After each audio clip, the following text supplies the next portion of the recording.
Hello, fellow risk takers, and welcome to my worst investment ever. Stories of loss to keep you winning. In our community, we know that to win in investing, you must take risk, but to win big, you've got to reduce it. Ladies and gentlemen, I'm on a mission to help 1 million people reduce risk in their lives. To join me, go to myworstinvestmentever.com and sign up for my free weekly Become a Better Investor newsletter where I share how to reduce risk and create, grow, and protect your wealth. Fellow risk takers, this is your worst podcast host, Andrew Stotz from A Stotz Academy, and I'm here with featured guest Brady Slack. Brady, are you ready to join the mission? Let's do this. Thanks for having me on, Mr. Stotz. Yep. I'm looking forward to learning from you. So let me introduce you to the audience. Brady is the owner of High Country Finance LLC, a full service tax and accounting firm based in Utah in mighty USA. His purpose is to be a resource that helps everyone experience wealth, all while paying the minimum amount of taxes possible. Brady, take a minute and tell us about the unique value that you are bringing to this wonderful world. Yeah. Again, thank you for having me on. I'm excited about our conversation that we'll have today. As far as a little bit about me and what makes me unique or why I do what I do, to be honest with you, I got tripped and pushed into taxes. I never thought I would be delivering the service of tax advisory. But I knew that accounting was the language of business. I knew in some way, shape, or form, I wanted to try and make as much money as I could, and business seemed like a good way to do it. And so while I was studying accounting, my father-in-law said, my tax guy needs some help. He was paying a good amount of money. And I was like, sweet, let's do this. And I fell into it. As I've gone along my journey, as I've opened businesses, as I've invested money, I've realized that most of my comrades, most of my counterparts are much older than I am. I am 27 years old, and that's one thing that makes me unique. Another thing is I'm doing what my clients are doing. I own real estate. I have other business ventures that I'm a part of. I love syndication deals. And it was hard for me to grow into this advisory position, not having the experience of what my clients are going through. And a lot of other individuals who are in the position that I'm in, who are accountants, who do own firms, I found very rarely do what their clients do. And it's hard for me to understand what grounds they have to speak on or advise on. And so I like to think that separates me from other people in my industry. And in your bio, we talked about full service tax and accounting. I think of those things kind of differently in the sense that, okay, accounting is kind of the infrastructure, the flow of information in a business, whereas taxes, how do you, as you say, try to figure out how to pay the minimum, but be legal in that. When someone comes to you, like what's the core, how would you describe the core service that they could buy from you? So I really have to give credit to my partner, Mike Cicluna, because he loves the debit and credit financial advisory, budget analysis. He loves that aspect of accounting, and that is true accounting. And what I've come to learn is that a tax return is only as good as the financials and planning that go into that tax return. And so when a client comes to us, we want to understand, what do the financials say? And if they don't have good financials, we've got to get on top of that first. So really what we're saying by full service tax and accounting is, let's make sure the financials look really good, especially for our investors and our business owning clients, because that will predicate the outcome to what our tax return says. And really it makes my job a lot easier with the tax return and with our planning meetings, because we know what our numbers are. We know how much disposable income I have to invest into different opportunities. But if I didn't have that information, I probably wouldn't be able to make as good of business decisions as I do now.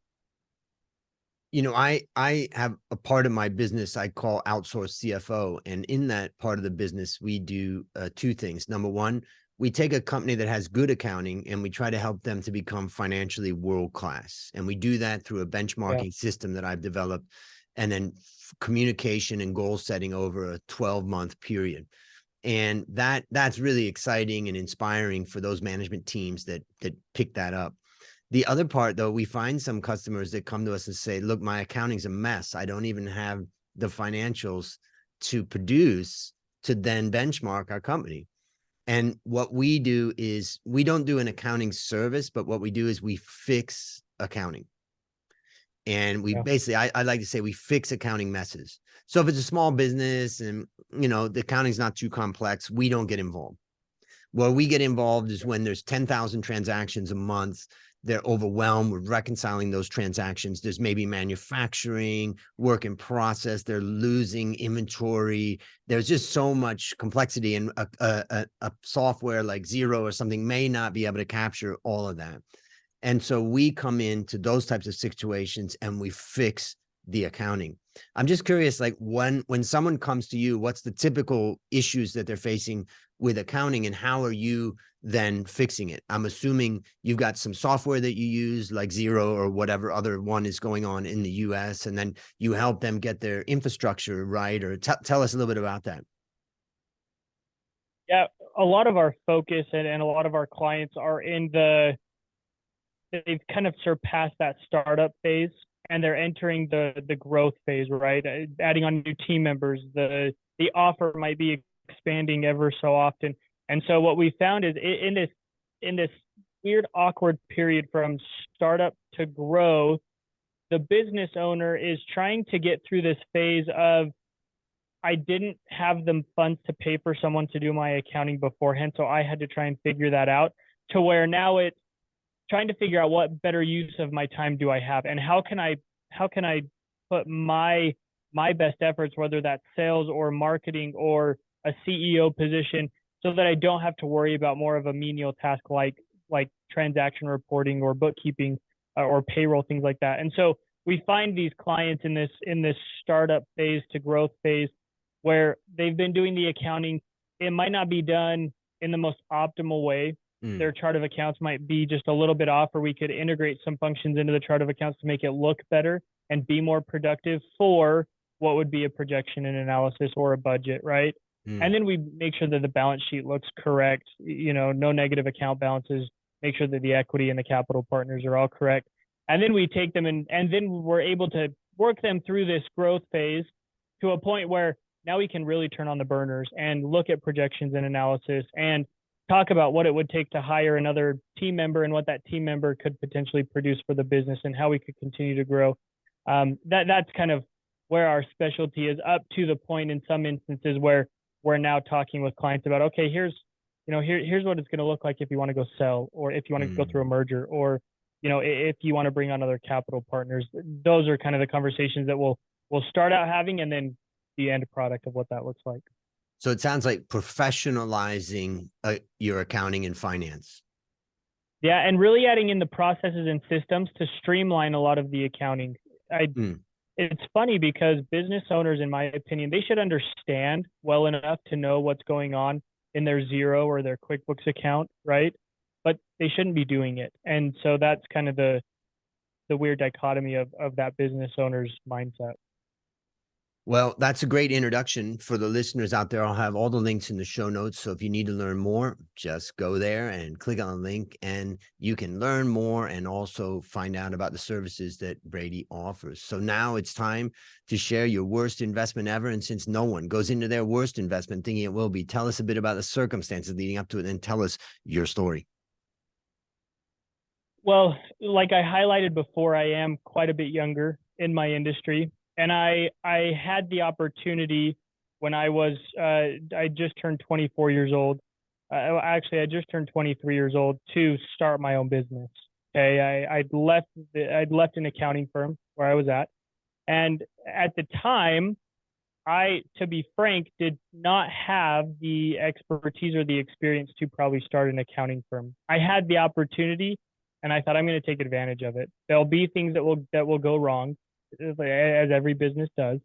There are going to be growth pains. There are going to be things that I'm going to have to learn and I'm going to have to implement on the fly.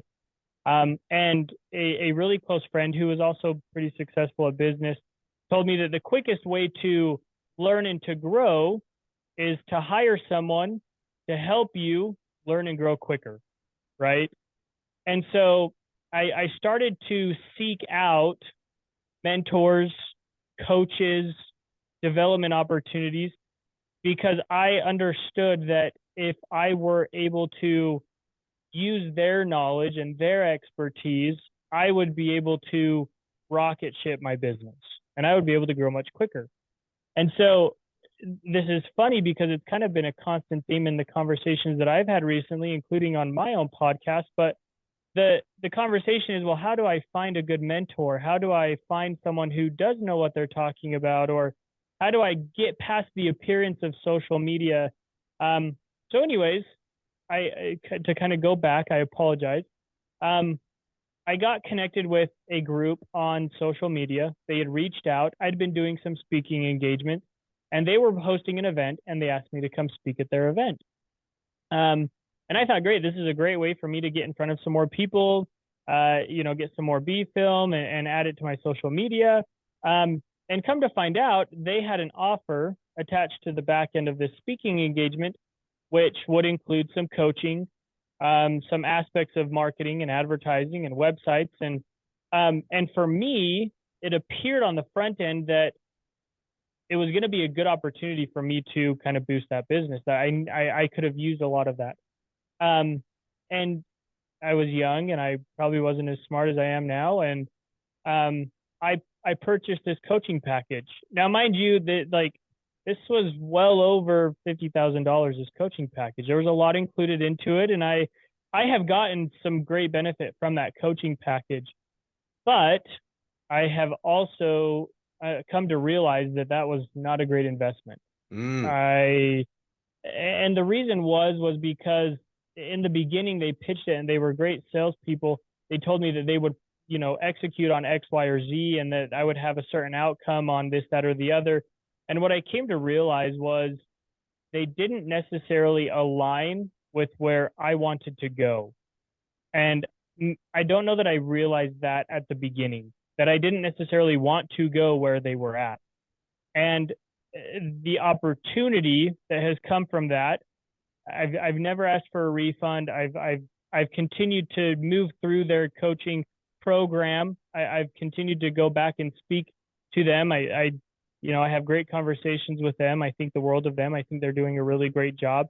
It just didn't fit for me, right? And that up to this point in my career has sure, I've made some bad business decisions. I've had some awful partnerships that haven't done well. But the reason why this particular coaching program was the worst experience for me or the worst investment for me is it's also become the best opportunity for me. And I've learned who I should really look for in a coach, what to look for in a coach or in a mentor or in an advisor. And that lesson alone has blessed my career as a business owner.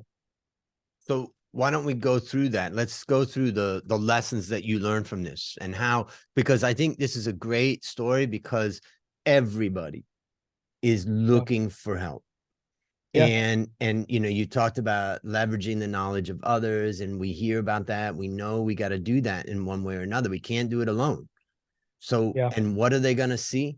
They are going to see the companies and the individuals that promote themselves the best and the most. And we need to learn from you. So tell us, what did you learn from this experience? There were a couple lessons. I think one of the first lessons that I felt that I should have executed on was that if I didn't have the money, I probably shouldn't have paid for it. Yep. Like I said before, it was a very substantial monetary investment. And at the time, I did not have the funds to be able to pay in full cash for that opportunity. Yep. And that should have been one of the first things that I recognized. I thought about it, but then I thought, okay, this is what I could become, and so that kind of overtook my first initial thought about it. So that was lesson number one. If you don't have the financial resources to pay for the opportunity, first come up with the financial resources, right? I think another lesson that I learned was to vet the individual that I am going to for the coaching or the advisory before I engage with the coach or the advisory. And the reason why I say that is because I now have other mentors. I have one specifically for accounting and tax, and these individuals that I pay, again, substantial amounts of money to, are individuals who are advising extremely high net worth and very public individuals here in the United States, best-selling authors, professional investors, celebrities. And the reason why I'm using them as a coach is because I also want to continue to advise very high net worth individuals with complex entity structures and detailed investment strategies. So I learn from them because they're already doing that. I have another coach right now who is an incredible example of their relationship with God. You know, that's something that I do hold him in importance to. He's a wonderful father, you know, and on top of that, he's a very successful business person. But I'm using him because I want to be a better dad. I want to be a better husband. I want to look physically fit, and I want to become closer to God. That's important, you know. I have another coach specifically on mergers, acquisitions, IPOs, because we've got a software product that we're growing very quickly that I want to understand how to implement and how to grow and how to sell and how to exit that company in the next 3 to 5 years, right? But the people that I hired in this worst investment hadn't gone through any of those experiences that I wanted to get towards. They were great coaches. They were great marketers and branding experts, but that wasn't necessarily the right fit for me. So I think those are kind of two overarching lessons. Okay, so let's review those. The first one is don't buy if you don't have the money. And I think what's the challenge there is how do you overcome the selling pressure in the moment? You know, all of those guys know that plenty of their potential clients don't have the money, and they know how to get you to think that this is worth it. That's the first one that you talked about. And the second one you said is vet the individual or company before you engage. And I wrote down, do they embody what I want to be individually? That's great. Right. And then I also wrote down kind of maybe another thing is pick a very specific area, like you mentioned M&A as an example. The idea being that, you know, you may not get as much value from a generalist who you don't really know and all that. What I take away is, you know, this is a very challenging situation. I think everybody's looking for a coach, a guide, a mentor, advice. They're looking for a book to read. They're looking for some kind of solution. And it's so hard to find the right one.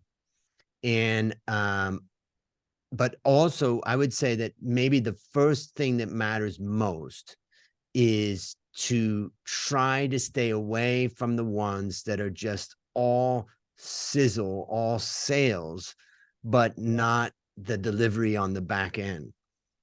And so I, you know, think about how do you do that, you know? And I'm thinking to myself, I often tell people when it comes to investing, don't buy any stock or anything that somebody calls you and tells you about.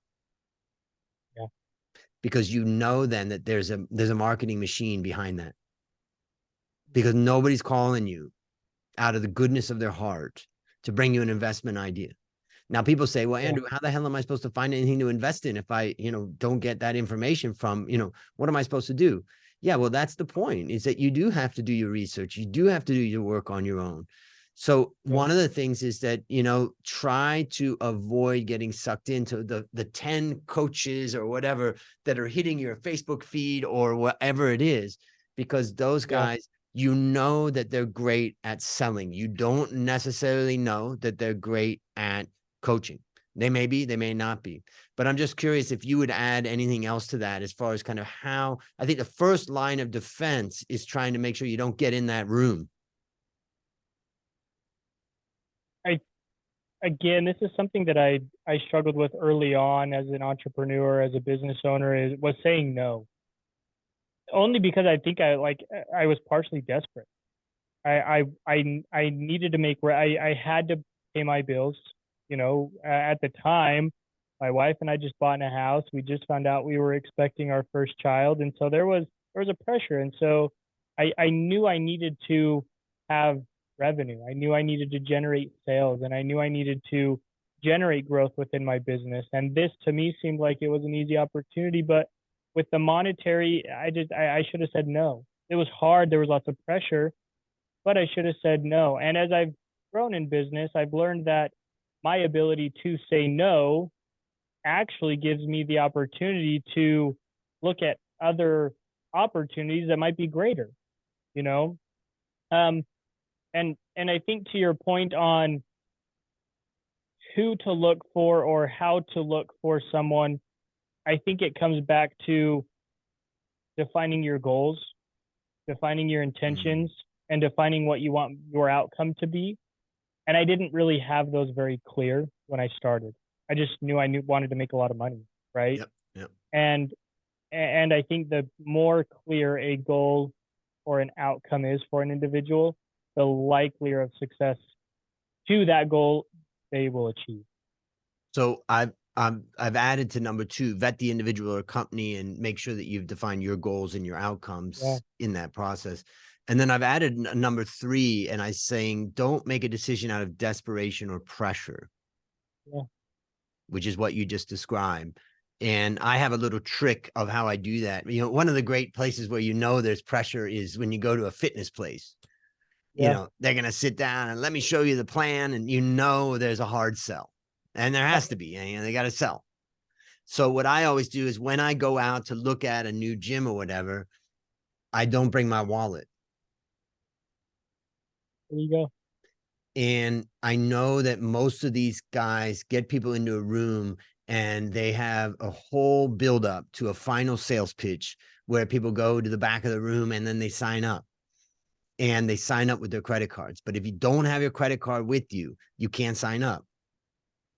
And so I would highly recommend that if you end up getting sucked into something that you think is going to be good for you, just leave your credit cards at home or in your car or wherever that is. Just don't take them. So that would be something else I would add to this discussion. Anything else you would add? And keeping in mind, right, we're thinking about people who are at the early stage. They're seeing something on their Facebook. They got the desperation. They feel like I need help. The price tag's huge, but it's just, I gotta, anything else you would say to them? I think the only thing is, and this happens when you go to a new place and you're trying to figure out where to eat, you have kind of the main restaurants that you normally always eat at, your chain or your fast food restaurants. But when you're trying to find some hole in the wall restaurant or something authentic, you always go to the reviews, the Google reviews. What are others saying about the restaurant? How many stars does it have? And so today, in today's world, there's lots of flash and there's lots of glamour because of social media. And I myself have social media. I myself push sales through social media. That's how I work business, and it's a great revenue source for me. But what I would say is look at the reviews. Who else are these individuals coaching or mentoring or advising? And what are the results that those other students have come up with, right? Again, like I mentioned, I'm a firm believer in God. I like the scriptures, and in the scriptures, it talks about the fruits of their labors, and a good tree will bring forth good fruit, and so look at who these coaches have worked with or mentored or advised. And if the product or the outcome that they have is successful and something that you want to achieve, then odds are is it might not be a bad idea, so that would be another kind of tidbit, if you will. Okay, so that I'm going to add that to point number 2 is vet the individual or company. Part of that is looking at reviews. Also, understanding reviews can be faked, so be careful. And then I've added something on that I would say, get on a video call or a call with a prior client. Yeah. And ask for referrals. Yep. And say, hey, could you connect me with a couple people who have used your service and have gained from it? Yep. And then that's another way of part of what you're trying to do is slow down the process too. I mean, what they're trying to do is speed up the process. Yeah. Give you less time to think about it. one thing that my dad always taught me was if you're gonna go make a decision, if you got to go buy something, or if you're gonna go spend money, go to bed first, sleep on it. Yep. And then if you wake up and you still feel the same, you still have the same thoughts, sure, go do it. But if anything's changed, rethink it. So yeah, slow down, take your time, and odds are is you will walk yourself out of the deal if it's not a deal. And I'm going to add one last thing that it's harder for you to add this one, but I'm going to add it. If you spend and you get buyer's remorse, or you realize maybe I just couldn't actually afford that, immediately demand a refund. Yeah. You can immediately demand a refund. Now, they may refuse it, and they may try to play some games. In America, there's a lot of protections for a cooling off period for contracts and things like that. But anywhere, and I have had some situations that I've been in where I knew that it was, I'll give you a great example. My mom and dad came to visit me in Thailand, and I told them, don't spend anything more than like $100 on anything, because there's plenty of scams out there. And my dad and mom came back one night, and my dad said, I think I made a big mistake. I said, I spent a lot of money buying a ring for your mother.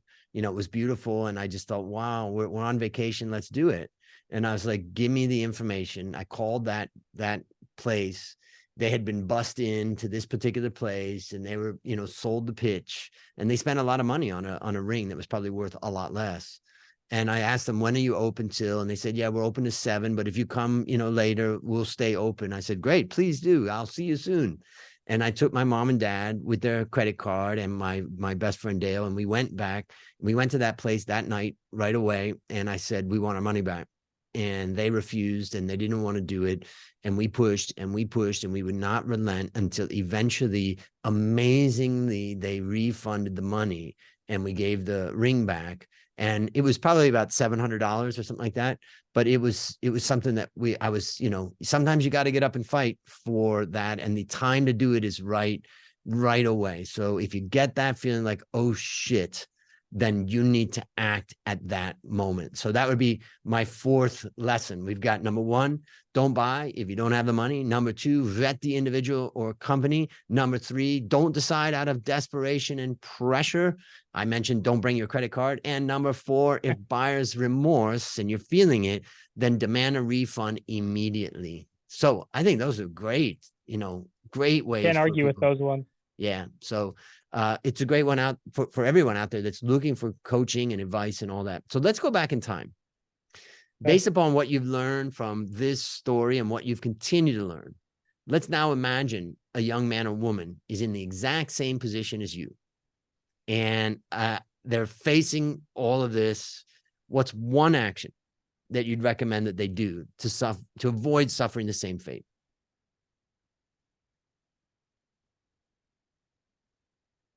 I think if it were me and I were putting myself in those shoes, I would do a little bit more time in defining what I want out of the venture I'm in, whether that's starting a construction company or a landscape company or an e-com business selling merchandise online, or maybe I want to be a coach. I want to be a fitness coach, or I want to teach people how to cook or something like that, or whether that's in taxes, right? I would get really clear on what do I want out of this? Do I just want to make as much money as I can?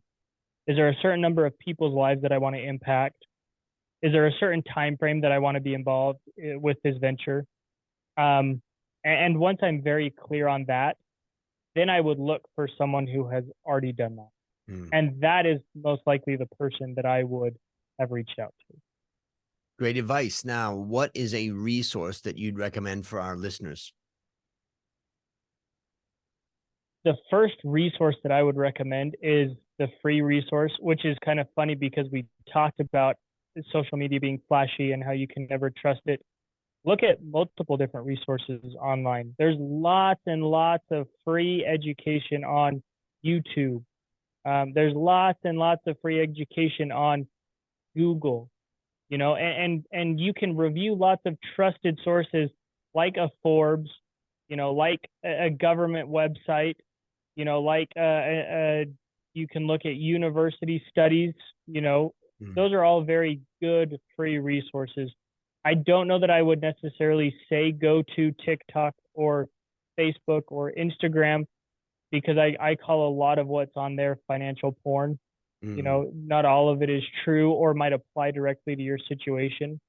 But those would be the first places I would go, is go to institutions, go to YouTube, go to Google, and try and get as much information and education as you can. And then when all else fails, or once you reach a certain point, then start to vet someone out that can accelerate the growth within whatever venture you're picking. Fantastic. And just to mention that you've got your podcast slacking off. You've got your Yeah. Twitter, which I'll have a link to. You've got your Instagram, which I'm following. And also you've got, I'm going to put a link in here for a consultation. If somebody's got an Oh, issue yeah. related to accounting and finance or taxes, or accounting, feel free to check it out. So we've got all kinds of resources there. So they're all there. Let me ask you the last question. What is your number one goal for the next 12 months? So we mentioned this software product that we're working on. It is a software product that automates the calculation, reporting, and payment for contractors or companies that have commission or contracted employees. And our goal, we had a hard launch about 2 weeks ago. Our goal is to get that to a point where it's paid all capital back to investors and profitable. And within the next 12 months, we've got some specific goals on how we're going to reach that. So that's our main focus right now. Fantastic. All right, listeners, there you have it. Another story of loss to keep you winning. Remember, I'm on a mission to help 1 million people reduce risk in their lives. If you've not yet joined that mission, just go to myworstinvestmentever.com and join my free Become a Better Investor newsletter that I do every week to reduce risk in your life. As we conclude, Brady, I want to thank you again for coming on the show and sharing your story and joining our mission. And on behalf of Stotz Academy, I hereby award you alumni status for turning your worst investment ever into your best teaching moment. You've done it. Do you have any parting words for the audience? No, I again, thank you, Andrew. This has been a fun conversation. There's a couple little tidbits that I've learned that I'll take into it, but for those listening, just keep going. You know, I always say that the road to entrepreneurship or becoming successful is 75% hard work, grit, and determination, and the other 25% sometimes is just a little bit of luck and make it up as you go. And I promise you, if you just keep at it, good things will happen. And that's a wrap on another great story to help us create, grow, and protect our wealth. Fellow risk takers, let's celebrate that today we added one more person to our mission to help 1 million people reduce risk in their lives. This is your worst podcast host, Andrew Stotz, saying, I'll see you on the upside.